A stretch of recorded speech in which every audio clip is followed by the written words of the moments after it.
ব্রাহ্মণবাড়িয়া 2 আসন থেকে নির্বাচিত মাননীয় সংসদ সদস্য রুমিন ফারহানা। কে অসংখ্য ধন্যবাদ। মাননীয় স্পিকার, ব্রুট মেজরিটি সবসময় বিপজ্জনক। অতীতেও আমরা সংসদে যখন ব্রুট মেজরিটি দেখেছি সেটা পরিণতি খুব ভালো হয়নি। মাননীয় স্পিকার, সে কারণে আমি বিনীতভাবে বলি, আমাদের সম্পূরক প্রশ্নের বিধিনিষেধ যদি এত কড়াকড়িভাবে করেন তাহলে আমরা কি করে মন্ত্রী পরিষদকে জবাবদিহিতার আওতায় আনবো? মাননীয় সদস্য, এটা এই অবস্থান থেকে করা হয়নি।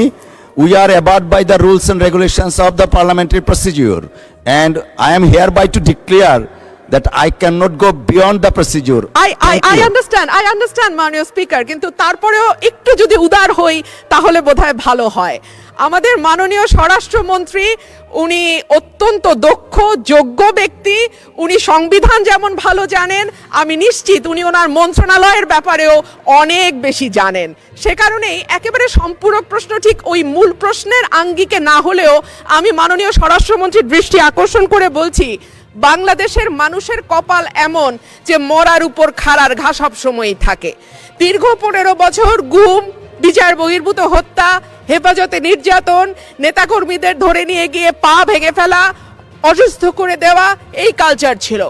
এরপরে অন্তর্বর্তীকালীন সরকারের সময় মাননীয় স্পিকার আমরা দেখলাম মব কালচার। 2024-এর সেপ্টেম্বর থেকে 2026-এর জানুয়ারি পর্যন্ত মাননীয় স্পিকার আমাদের যেই পরিসংখ্যান সেটা বলছে যে 250-300-র উপরে মানুষ নিহত হয়েছে এই মবের খপ্পরে পড়ে।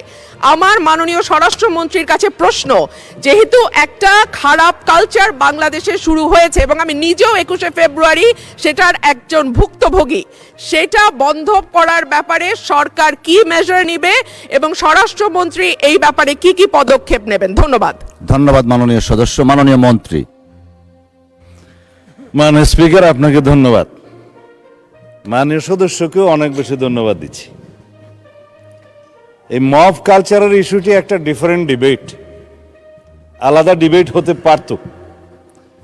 যত পরিসংখ্যান তিনি দিয়েছেন 24-এর 5ই আগস্টের পর থেকে এই 26-এর জানুয়ারি পর্যন্ত, সে পরিসংখ্যানটা আমার কাছে নাই। তবে আমাদের কাছে অনুমান আছে। আমরা সরকারের দায়িত্ব পেয়েছি, আমি এটা ক্ষমতা বলতে চাই না, আমরা এই রেসপন্সিবিলিটিটা পেয়েছি। এই দায়িত্ব নেওয়ার পর থেকে আজকে আমরা প্রায় 45 দিনও এখনো হয় নাই, 1.5 মাস হয় নাই। এর মধ্যে ঠিক মব নয়, মবের মতো, কারণ এখানে ডেফিনিশন আলাদা করতে হবে। কোনটা গাইবান্ধার পলাশবাড়িতে থানায় গিয়ে হামলা, সেটা কি মব হবে? নাকি কোনটা 21শে ফেব্রুয়ারিতে মাননীয় সদস্যের উপরে হামলা হয়েছে সেটা কি মব হবে? নাকি উত্তরা একটা বিজনেস সেন্টার, উত্তরা স্কোয়ার সম্ভবত নাম, সেখানে ঘেরাও করে দোকানপাট ভঙ্গ করেছে, সেটা কি মব হবে? সব কিছুকে মব বলা ঠিক হবে না। কিছু আছে সংগঠিত পরিকল্পিত অপরাধ, তার বিরুদ্ধে মামলা হয় এবং সেটা তদন্ত হয়, গ্রেফতার হয় এবং বিচারের জন্য সুপর্দ করা হয়। কিন্তু স্পষ্ট উচ্চারণ আমরা করেছি দায়িত্ব নেওয়ার পরে, বাংলাদেশে কোনো রকমের মব কালচার আর থাকবে না। রাস্তাতে যে কোনো দাবি নিয়ে মহাসড়ক সড়ক অবরোধ করে দাবি আদায়ের যে প্রবণতা ইন্টারিম গভর্নমেন্টের সময় দেখা গিয়েছে, ক্ষেত্র বিশেষে সেই গভর্নমেন্টের দুর্বলতার কারণে ইন্সপায়ার্ড হয়েছে, সেটাকে আমরা আর কখনো অ্যালাউ করব না।